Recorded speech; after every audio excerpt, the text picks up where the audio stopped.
نحمده ونستعينه ونستغفره ونؤمن به ونتوكل عليه ونعوذ بالله من شرور أنفسنا ومن سيئات أعمالنا. من يهده الله فلا مضل له ومن يضلله فلا هادي له، وأشهد أن لا إله إلا الله وحده لا شريك له، ونشهد أن سيدنا وسندنا وحبيبنا ومولانا محمدا عبده ورسوله الذي أرسل إلى الناس كافة بشيرا ونذيرا وداعيا إلى الله بإذنه وسراجا منيرا. فقد قال الله تبارك وتعالى في كلامه المجيد وفرقانه الحميد. أعوذ بالله من الشيطان الرجيم. بسم الله الرحمن الرحيم.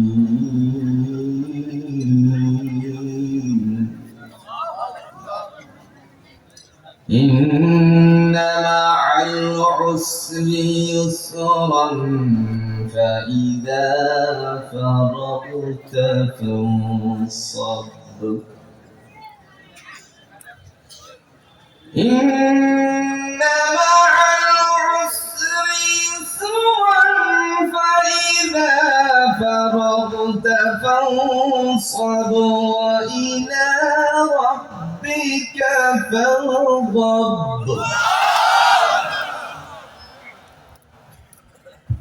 صدق الله المولانا العظيم وصدق رسوله النبي الكريم ونحن على ذلك من الشاهدين والشاكرين والحمد لله رب العالمين. اللهم صل على محمد وعلى آل محمد كما صليت على إبراهيم وعلى آل إبراهيم إنك حميد مجيد.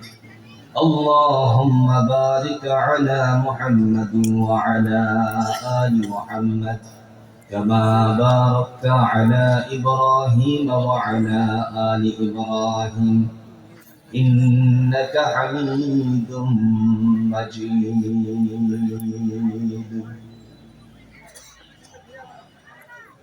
ঐতিহ্যবাহী গাজীপুরের কোনাবাড়ির মন্ডল গ্রুপের গার্মেন্টস শ্রমিকদের উদ্যোগে আয়োজিত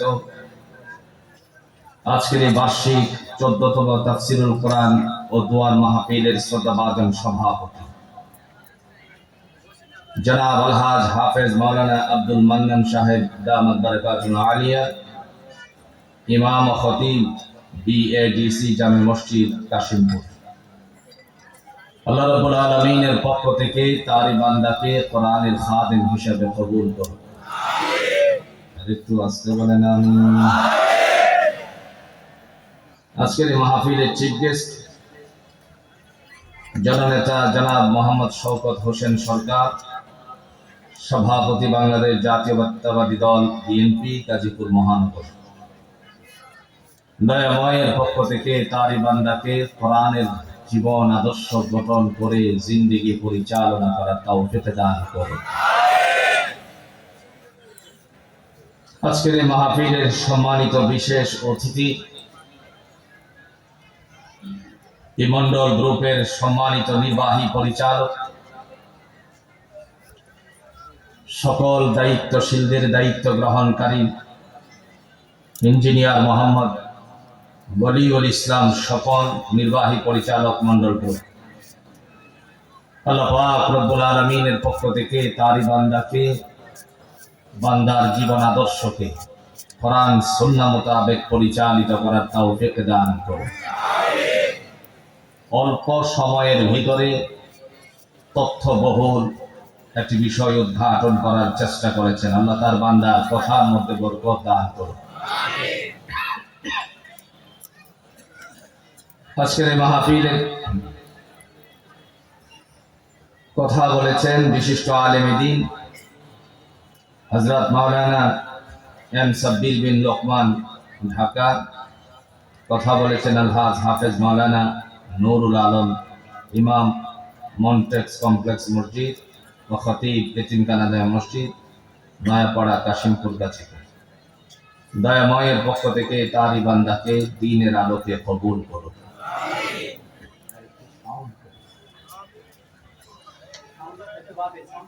আজকের এই মাহফিলে সার্বিক যারা সহযোগিতা করেছে, মন্ডল গ্রুপের শ্রমিক, কর্মকর্তা ও কর্মচারী বৃন্দ, আল্লাহ পাকের পক্ষ থেকে তারই বান্দাদেরকে কোরআনের আলোকে আলোকিত করুন। আর একটু আসতে বলেন আমিন। সম্মানিত উপস্থিতি, আমি আপনাদের মাঝে মহাগ্রন্থ আল কোরআনুল হাকিমের সূরাতুল ইনশিয়া 3 খানা আয়াতে কারিমা তেলাওয়াত করেছি। 6 নাম্বার, 7 নাম্বার এবং 8 নাম্বার আয়াতে কারিমার সপক্ষে কিছু কথা বলার চেষ্টা করব ইনশাআল্লাহ। আল্লাহ রাব্বুল আলামিন তিনি বলেন, ইন্না মা'আল উসরি ইউসরা ফাইদা ফারাগতা ফানসব ওয়া ইলা রাব্বিকা ফারগাব। নিশ্চয়ই কঠিন কষ্টের সাথে স্বস্তি রয়েছে। পরিশ্রমের ফলে একটা স্বস্তিরতা আছে। কে বলেছেন? যেহেতু শ্রমিকদের মাহফিল পরিশ্রমের দ্বারাই গঠিত। কথা বলেন না কেন? আজকে শ্রম বিষয় নিয়ে কিছু কথা বলবো, আর একটি মূল বিষয় আলোচনা করার চেষ্টা করবো ইনশাআল্লাহ। আল্লাহ রাব্বুল আলামিন তিনি বলেন, জগৎবাসীদের জন্য ফয়সালা করে দিয়েছেন। তিনি বলেন, ফাইদা ফারাগতা ফানসব, অতঃপর যখন অবসরে তোমরা অবসর পাবে তখন পরিশ্রম করবে। কে বলেছেন? আল্লাহ বলেছেন। তার মানে পরিশ্রম করার কথা ঘোষণাটা কার? আল্লাহ পাক। পরিশ্রমের ফলে একটি স্বস্তিরতা আসে। এই স্বস্তিরতা বিগত দিনে আমরা সবাই জেনে আসছি। আমরা জানি পরিশ্রমে আনে ধন, পরিশ্রমে আনে ধন। বিনা পরিশ্রমে আল্লাহকেও পাওয়া যায় না। কথা বল না কেন? যারা পরিশ্রম করে তারা আল্লাহকেও পেতে পারে। কে বলেছেন? আল্লাহ বলেছেন। বিসমিল্লাহির রহমানির রহিম।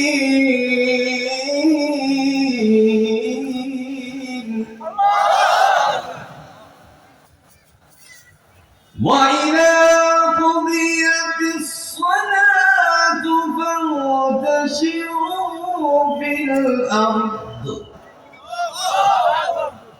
فإذا قضيت الصلاة فانتشروا في الأرض وابتغوا من فضل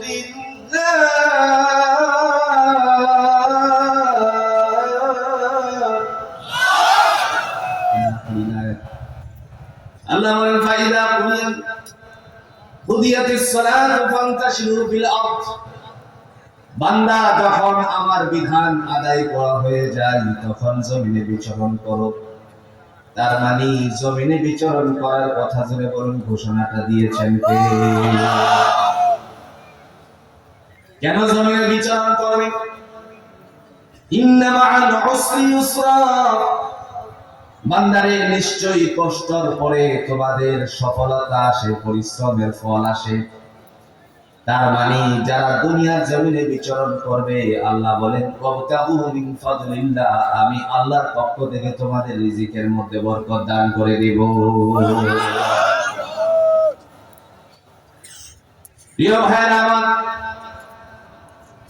নবী আরবি সাল্লাল্লাহু আলাইহি ওয়াসাল্লামের বিশিষ্ট একজন সাহাবী ছিলেন, যাদেরকে নিয়ে আল্লাহর নবী শায়িত আছেন মদিনাতুল মুনাওয়ারায়।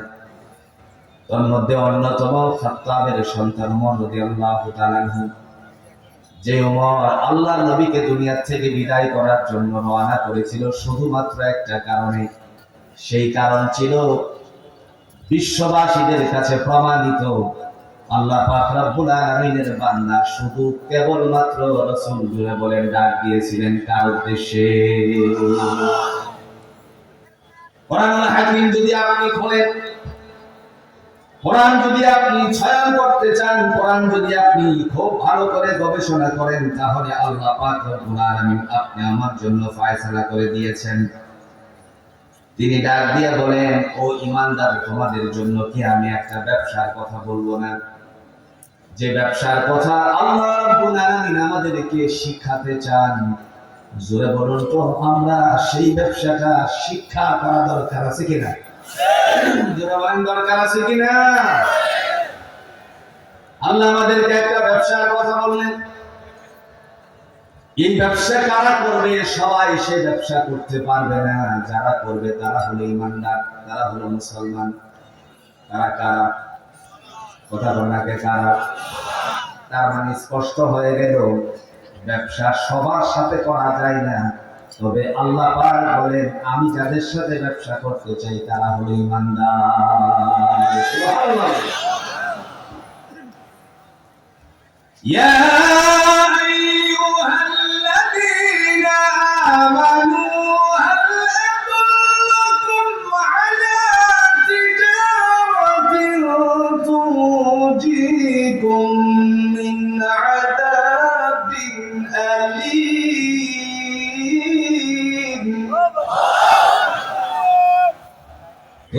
তুনজিকুম মিন আযাবিন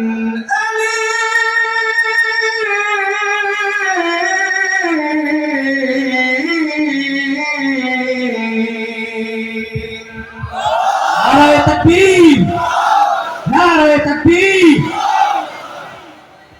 আল্লাহ বলেন, ইয়া আইয়ুহাল্লাযীনা আমানু, হে বিশ্বাসীরা, ঈমানদারেরা, মুসলমান মায়ের ঘরের সন্তানেরা, তোমরা শোনো, হাল আদুল্লুকুম আলা তিজারা, আমি কি তোমাদেরকে একটা ব্যবসার কথা বলবো না?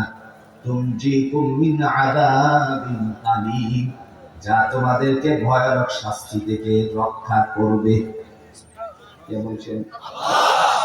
আল্লাহ বলছেন, যা তোমাদেরকে ভয়ানক শাস্তি থেকে রক্ষা করবে। রক্ষা করার ব্যবসা তিনি আমাদেরকে শিক্ষা দিতে চান। ও মুসলমান, আল্লাহর বান্দা, বলুন তো, আল্লাহর সাথে সেই ব্যবসাটা করতে রাজি আছেন কিনা? আল্লাহ কবুল করুন। আরো জোরে বলেন আমিন। এবার আসেন ব্যবসার আইটেম কি? সাইয়্যিদুল মুরসালিন আহমদ মুস্তাফা সাল্লাল্লাহু আলাইহি ওয়াসাল্লাম কোরআনুল হাকিমের সূরা আস-সাফফাতের 10 নম্বর আয়াতে 11 নম্বর আয়াতের মাধ্যমে ঘোষণা দিয়ে বলছেন, ব্যবসার আইটেম প্রথম নাম্বার, তুমিনুনা বিল্লাহি ওয়া রাসূলিহি ওয়া তুজাহিদুনা ফি সাবিলিল্লাহ وتجاهدون في سبيل الله بأموالكم وأنفسكم ذلكم خير لكم إن كنتم تعلمون। ঘোষণাকার আল্লাহ রাব্বুল আলামিন, তিনি ব্যবসার আইটেম বলতে লাগলেন। ব্যবসা করতে গেলে অনেক প্রকারের আইটেম লাগে। প্রথম নাম্বার হলো, আপনাকে দোকান একটা ভাড়া নেওয়া লাগবে কি লাগবে না? দোকান ভাড়া নিতে গিয়ে একটা সিকিউরিটি দেওয়া লাগে কি লাগে না? আমার কথা বুঝতেছেন কি? 2 নম্বরে অবশ্যই আপনাকে এটাকে সাজাতে হবে, তার মানে ডেকোরেশন করতে হবে। 3 নাম্বার মালগুলো তার সাথে অবশ্যই জড়ানো করতে হবে। 4 নম্বরে একজন পার্সনের মাধ্যমে সেলসের ব্যবস্থাপনা করতে হবে। আল্লাহ বলেন, তোমরা যদি ব্যবসা করতে গিয়ে এত কিছু কাটাও, আমি আল্লাহ তোমাদের সাথে ব্যবসা করতে গিয়ে 4 শ্রেণীর অবস্থান তৈরি করেছি। তার মধ্যে 3টার সাথে 2টাকে, বিশেষ করে 3-এর 1-এর সাথে আর 2টাকে সম্পৃক্ত করে দিয়েছেন। প্রথম নাম্বার তিনি বলেন, তুমিনুনা বিল্লাহ, আমার সাথে ব্যবসা করতে গেলে আল্লাহ বলেন বিশ্বাস স্থাপন করতে হবে। জোরে বলেন কার উপরে? আমরা বিশ্বাস করি, জোরে বলেন কার উপরে? যে কিতাবটার উপর বিশ্বাস স্থাপন করি, জোরে বলুন তো এই কিতাবটার নাম কি? আরেকটু জোরে বলেন। কোরআনটা কি সত্য না মিথ্যা? সবাই কি একমত? জোরে বলেন একমত। যদি সত্য হয়ে থাকে এর কোন দলিল আপনাদের কাছে আছে? কথা বলেন, আছে? সূরাতুল ইমরানের 2 নম্বর আয়াতে আল্লাহ দলিল পেশ করে বলেন, নাযালা আলাইকাল কিতাবা বিল হাক্কি মুসাদ্দিকান লিমা বাইনা ইয়াদাইহি ওয়া আনজালাত তাওরাতা ওয়াল ইনজিল।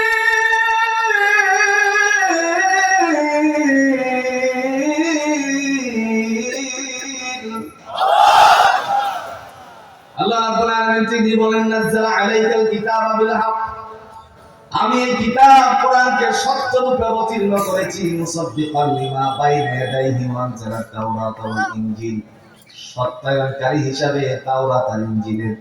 আমার ভাইরা জুড়ে বলুন তো, কোরআন আছে যেখানে শান্তি সেখানে আছে কিনা?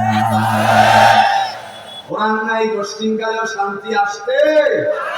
কোরআন যদি আমাদের সমাজে, পারিবারিক জীবনে, সামাজিক জীবনে, রাষ্ট্রীয় জীবনে তার প্রতিষ্ঠিত থাকতো, তাহলে সমাজে এত দুর্নীতি দেখা দিত নাকি? কথা বল না কেন? আবু জাহেল ডাক দিয়ে সেদিন বলেছিল, লোকেদেরকে বলেছিল, আমার ভাতিজা তোমাদের সামনে কি বলেছে? আর রাসূলকে ডেকে বললেন, তুমি কোন কথা বলছো? তিনি বলেন, চাচা আমি এক আল্লাহর কথা বলছি। মুহূর্তের ভিতরে ডাক দিয়ে বলছে, তাহলে আমাদের লাত উজ্জা মানাত 33 কোটি কোন জায়গায় রাখলাম? আল্লাহ নবী ঘোষণা সেদিন দিয়ে বলেছিলেন, চাচা আমি লাত চিনি না, উজ্জা চিনি না, মানাত চিনি না, আমি যারে চিনি তিনি হলেন রব্বি আল্লাহ, আমাদেরও আল্লাহ, আপনারও আল্লাহ, গোটা পৃথিবীবাসীর জুড়ে বলুন তো রবকে। মুহূর্তের ভিতরে আবু জাহেল ডাক দিয়ে বললেন লোকেদেরকে উদ্দেশ্য করে, উপস্থিত জনতা তোমরা আমার ভাতিজার কোরআন শুনিও না। আরেকটু আস্তে করে নজর দিন। আপনারা বলুন তো, কোরআনকে যারা যেই সময়ের মধ্যে স্তব্ধ করে যাওয়ার চিন্তা চেতনা করেছিল, মহান আল্লাহ তাদেরকে দুনিয়াতে নেস্তানাবুদ করে দিয়েছে।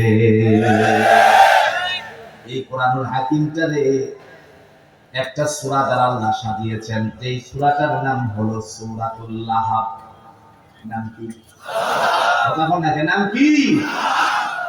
আসলে কোরআনে সূরাতুল লাহাবে আল্লাহ বলছেন, তাব্বাত ইয়াদা আবি লাহাব, ধ্বংস হোক আবু লাহাবের হস্তদ্বয়। কি কথা বল না, কি ধ্বংস হবে বলছে?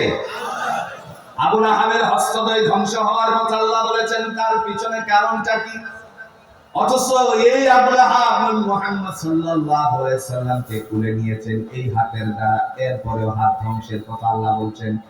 তার মানে স্পষ্ট হয়ে গেল, পৃথিবীতে যারা আল্লাহর বিরোধিতা করেছে, কোরআনের বিরোধিতা করেছে, তাদের যতই নবীর সাথে মুসাফা করুক না কেন, আল্লাহ পাক রব্বুল আলামিন তাদেরকে ধ্বংসের জন্য ঘোষণা দিয়ে দিয়েছেন। জোরে বলেন ঠিক কিনা? পৃথিবীর জমিনে আমরা সকল অত্যাচারীদেরকে দেখেছি।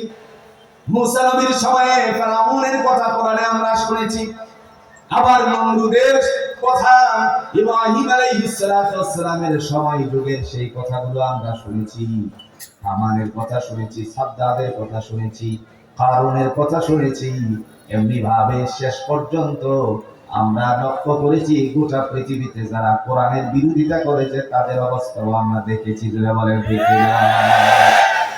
আবু জাহেল সেদিন ডাক দিয়ে বলেছিল, وقال الذين كفروا لا تسمعوا لهذا القرآن والغوا فيه لعلكم تغلبون والغوا فيه لعلكم تغلبون.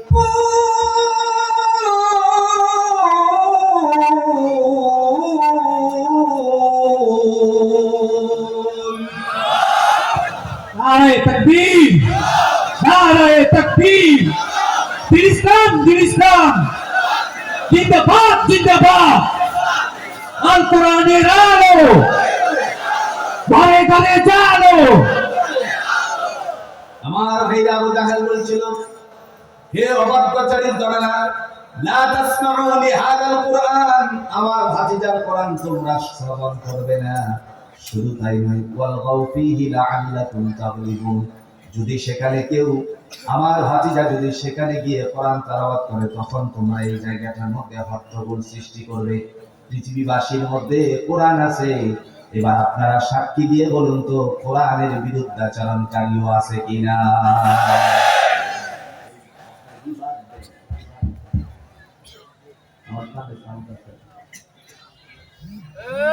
এই পৃথিবীতে কোরআনের বিরুদ্ধাচরণকারী যারা আছে তাদের অবস্থা ব্যতিক্রম করে দিয়েছেন কে?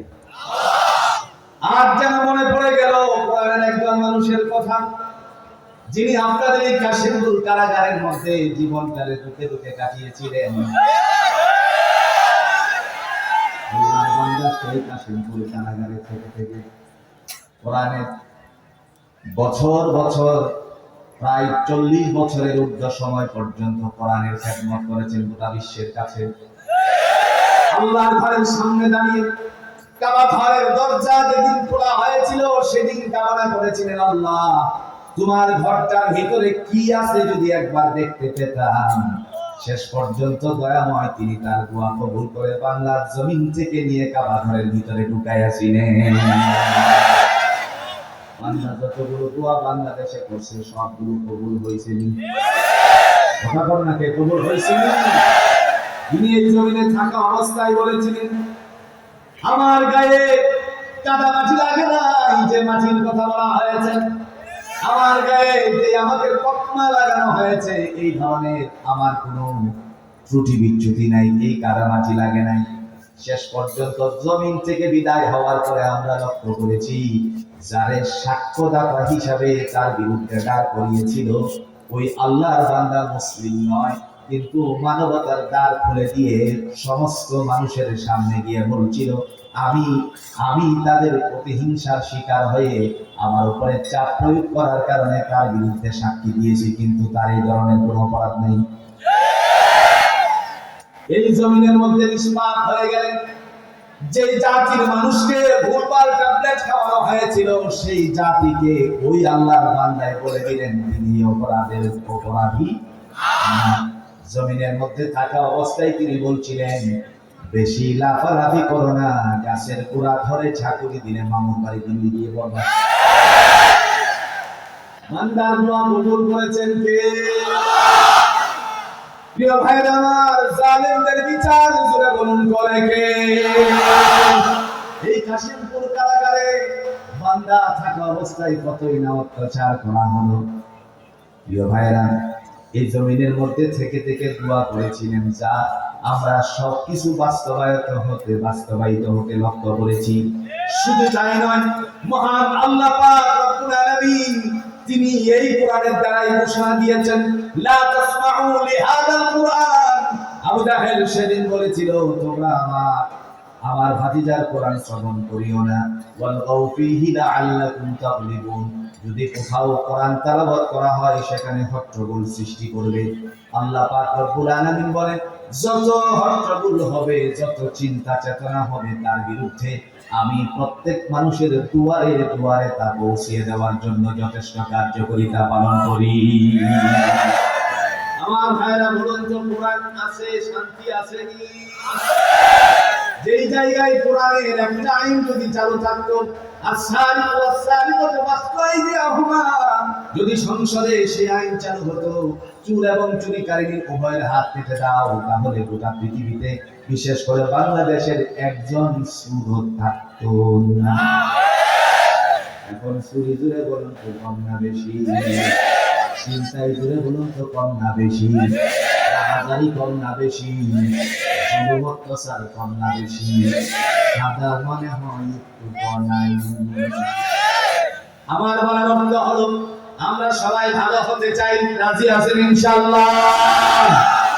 ওই সময় আবু জাহেল ডাক দিয়ে বলছিল, আমার ভাতিজার কোরআন শ্রবণ করবে না, ওয়াল কাউফিহি লাআল্লাকুম তাগলিবুন, সেখানে হট্টগোল সৃষ্টি করবে। আল্লাহ পাক বলেন, আমি এক অদ্বিতীয়, আমি প্রত্যেক মানুষের সিনায় আমার কোরআনটারে ঢুকায় দেওয়ার জন্য যথেষ্ট হয়ে গেছি।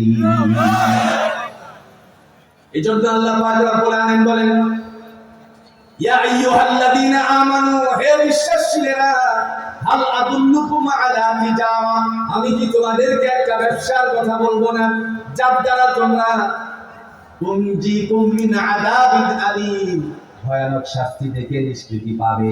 সেই ব্যবসার প্রথম নাম্বার আইটেম হলো তুমিনুনা বিল্লাহ, বিশ্বাস স্থাপন করতে হবে। জোরে বলুন তো, কার উপরে?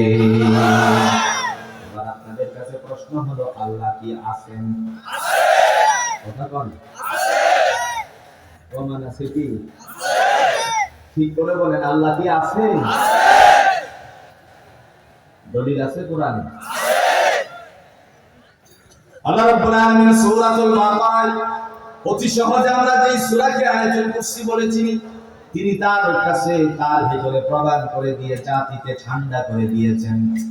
আল্লাহু লা ইলাহা ইল্লা হুয়াল হাইয়ুল কাইয়্যুম,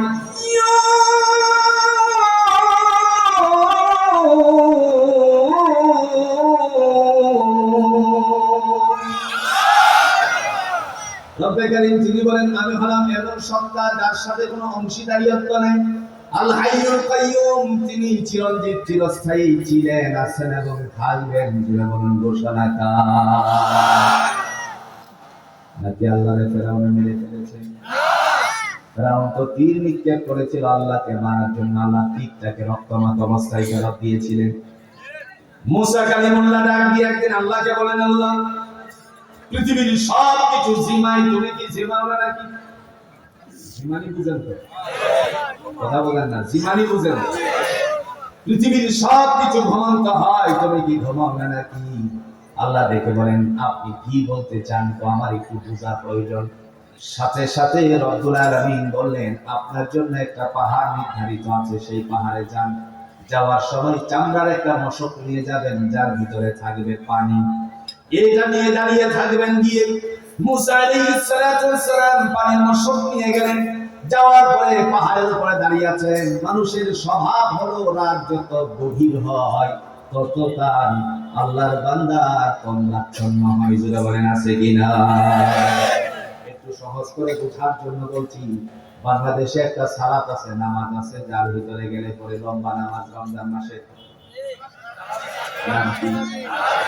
নামাজরত অবস্থায় মুসল্লিরা অনেকে আছেন, কথা কর না, কে আছেন? মুসল্লিদের মধ্যে দেখা যায় একটু তন্দ্রাচ্ছন্ন হয়। মুসা কালিমুল্লাহ দাঁড়িয়ে আছেন, তখন হঠাৎ করে তন্দ্রা ঘিরে ফেললো, সামনের দিকে ঝুঁকে পড়েছেন। আল্লাহ পাক রব্বুল আলামিনের বান্দা জাগ্রত হওয়ার সাথে সাথে চিন্তা করলেন, আমি ঘুমানো, আমার জন্য তো ঘুমানো নয়, আমি এসেছিলাম আল্লাহকে ঘুমাই কেনা দেখতে। আল্লাহ ঘুমানোর আগে আমি যদি ঘুমিয়ে যাই তাহলে কেমনে দেখবো আল্লাহ ঘুমাই কিনা? আল্লাহ কি ঘুমান? কথা কোনাকে ঘুমান নাকি? আরেকবার তন্দ্রা একটু ঘিরে বেশি ফেললো। বেশি ঘিরে ফেলার কারণে হাতে যে পানির মশক ছিল হাত থেকে ফসকে গেল, সামনে ঝুঁকে যাওয়া মাত্র আল্লাহ ডেকে বলেন, হে কালিমুল্লাহ, আপনি আমাকে দেখতে এসেছিলেন ঘুমায় কিনা? লা তাআখুযুহু সিনাতুন ওয়ালা নাওম। ঘুম কেন আমাকে তন্দ্রাও স্পর্শ করতে পারে না। এই আল্লাহ জুড়ে বলেন আসেনি? কয় জুড়ে বলেন কয়? ঠিক করে বলবেন কিন্তু। আল্লাহ কয়? আল্লাহ এক বিশ্বাস যদি অন্তরে থাকতো তাহলে সন্তান নাই কোনো বাবার দরবারে যেতে পারতো না। আল্লাহ যে এক, তিনি কোরআন দিয়ে প্রমাণ করেছেন। সূরাতুল বাকারা 163 নম্বর আয়াত। ওয়া ইলাহুকুম ইলাহুন ওয়াহিদ লা ইলাহা ইল্লা হুয়া